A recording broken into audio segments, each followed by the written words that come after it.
Praise the Lord. ஒரே ஒரு வசனத்தை கூட காண்பித்து கொடுக்கிறேன். எரேமியா 33வது அதிகாரம் 3வது வசனம். என்னை நோக்கி கூப்பிடு, அப்பொழுது நான் உனக்கு உத்தரவு கொடுத்து நீ அறியாததும் உனக்கு கேட்டதுமான பெரிய காரியங்களை உனக்கு அறிவிப்பேன்.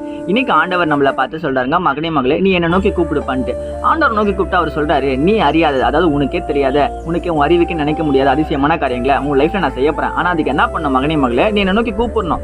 கூப்பிடுறதுக்கு கொஞ்சம் கஷ்டம் தான். நமக்கு ஒரு உதவி, நமக்கு ஒரு பிரச்சனை அப்படின்னு நம்ம என்ன பண்ணோம், உடனே போய் நம்ம ஒரு மனுஷன் கிட்ட, அவன் கிட்ட போனா அது கிடைச்சிடும், இவங்க கிட்ட போனா இது கிடைச்சுன்னு சொல்லி சில மனுஷங்களை நம்ம நாடி போறோம். ஆனா ஆண்டவரோட சமூகத்தை நம்ம நாடுறதே கிடையாது, ஜெபம் பண்றதே கிடையாது. சில பேர் பாத்தீங்கன்னா பைபிள் படிக்கிறது இல்ல, பிரேயர் பண்றது இல்ல, ஏசப்பா கிட்ட போறதே கிடையாது. ஆனா ஐ லவ் ஜீசஸ் மட்டும் சொல்றோம். ஆனா நம்ம வாழ்க்கையில எப்படிங்க அற்புதம் நடக்கும்? அற்புதமான அதிசயமான காரியங்கள் நம்ம லைஃப்ல நடக்கும்னா நம்ம என்ன பண்ணோம், ஆண்டவரை தேட ஒரு பிள்ளையா பண்ணோம். என்னை தேடினால் கண்டடைவர்கள். எப்படி தேட முடியும்? ஒன்னு பைபிள் படிக்கணும், ஒன்னு பிரேயர் பண்ணணும். இதை நான் பண்ணவே மாட்டேன்னா அற்புதங்களை பார்க்க முடியாது. அற்புதங்களை நீங்க பார்க்கணுமா, திருமணம் நடக்கணுமா, படிப்புல, வேலையில, தொழில, பிசினஸ்ல எல்லாத்துலயும் நல்லபடியா வரணுமா, உங்க லைஃப் நீங்க சூப்பரா ஆசைப்பட்டீங்கன்னா நீங்க ஏசப்பா நோக்கி கூப்பிடணும். இப்போ